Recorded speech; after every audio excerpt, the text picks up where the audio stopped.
At this moment, there are approximately 124,000 men, women, and children currently waiting organ transplants in the United States.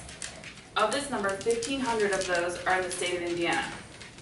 With this many people awaiting transplants, there is nowhere near enough organ donors registered to fulfill the need. On average, 21 people a day die while awaiting a transplant.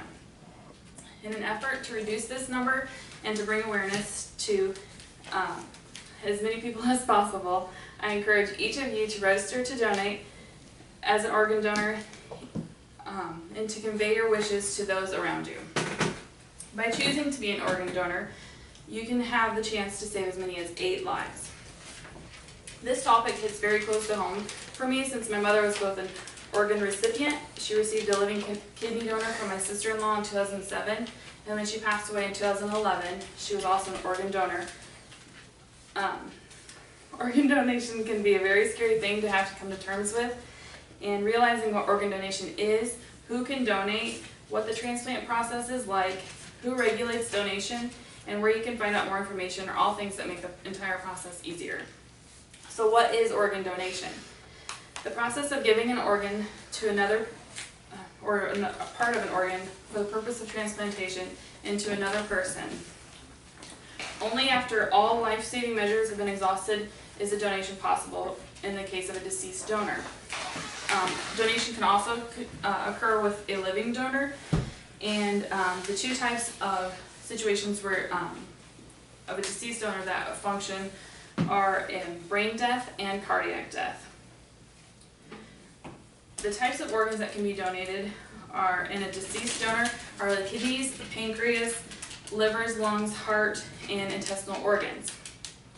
A living donor can donate a kidney, portion of the liver, a lung, intestine, or a pancreas. And also there's tissue donation, and that can be cornea, a whole eye, skin, veins, heart valves, bones, connective tissue, and also blood. The most common solid organ would be the kidney because both deceased donors and living donors can donate. So who can donate? Anyone can donate as long as they pass the necessary qualifications. All ages are awaiting transplants, so all ages can donate. And also, some people think that certain medical conditions can prevent them from donating, but it would be up to the transplant specialist to determine if the donor would be eligible. Something that I have found very fascinating while doing this research is called paired donation.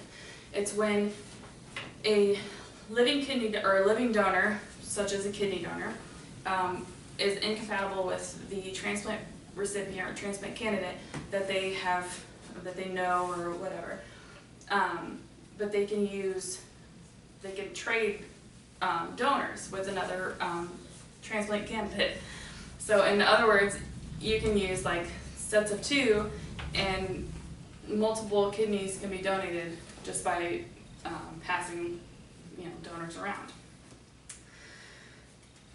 So what is the transplant process like? Evaluation of a transplant center medical team would be the first step after referral to by your general physician.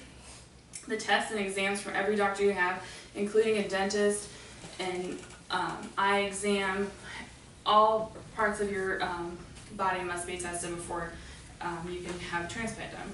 And also you must fit the criteria of the transplant center, and those requirements could be like a non-smoker, weight restrictions, and other stuff. If accepted, then the patient is added to the National Organ Transplant waiting list, and at this point would be when a living donor would be tested in the case of a kidney or other living donor organ options. And family and friends willing to get tested would be done this time also. And then the next step would be the patient would work on their financial strategy and support system. At this process, the transplant team is very helpful in helping the transplant candidate throughout what steps need to be taken and when. These people include the transplant coordinator, transplant surgeon, the physician, transplant financial coordinator, insurance case manager, social worker, and a dietitian, and all of these people help throughout the entire process. The next step is the hardest part, and it's waiting. Wait times vary based on the organ and the age, the weight, the tissue you might or the tissue match, and the blood type. Also, ethnicity is considered in this wait time as well.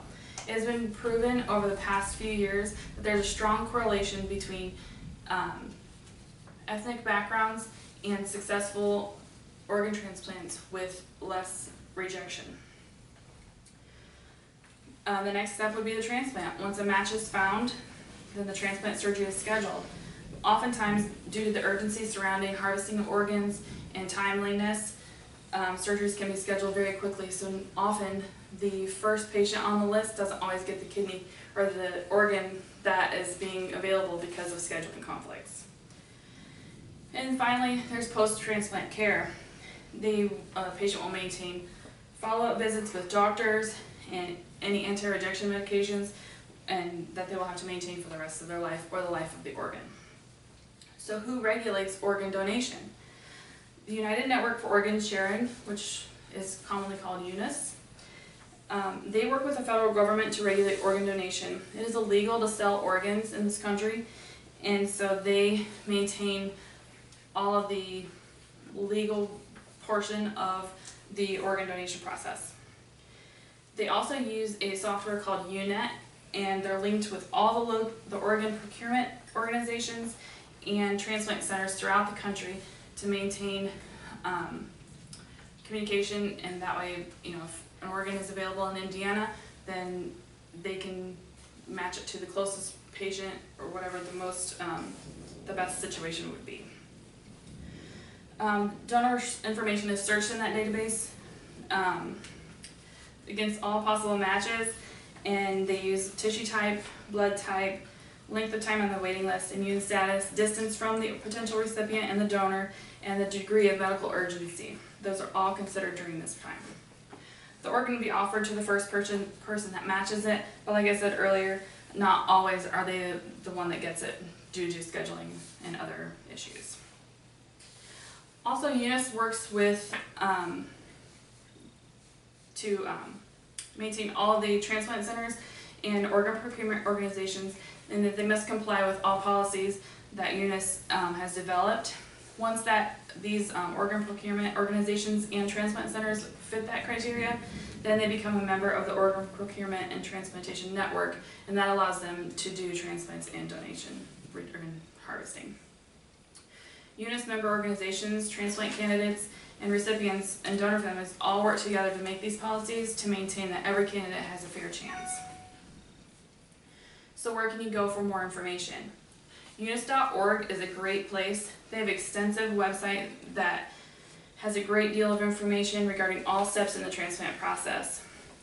Also, there's another website called transplantliving.org that goes further, and it even has more information regarding the process and tools to help along the way. So for proper planning and frequently asked questions and different things that people have addressed.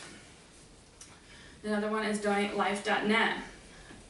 Donate Life America is a national website that assists in bringing attention to the need of registered organ donors.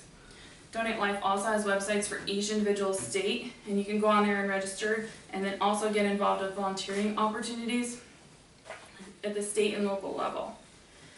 IndianaDonorNetwork.org is a great place for Indiana residents, and it's like a state level website that helps you link to different resources available within the state of Indiana. And it's also a good source for general information. And finally, 50lives.org is a very interesting site, and the reason it's named 50 Lives is one individual can save up to 50 lives through tissue donation.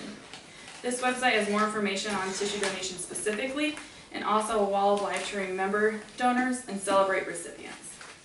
So after hearing more information about what organ donation is, who can donate, and what the transplant process is like, who regulates organ donation, and where you can go for more information, I hope that fear and unanswered questions that a great number of people have about organ donation will have gone away.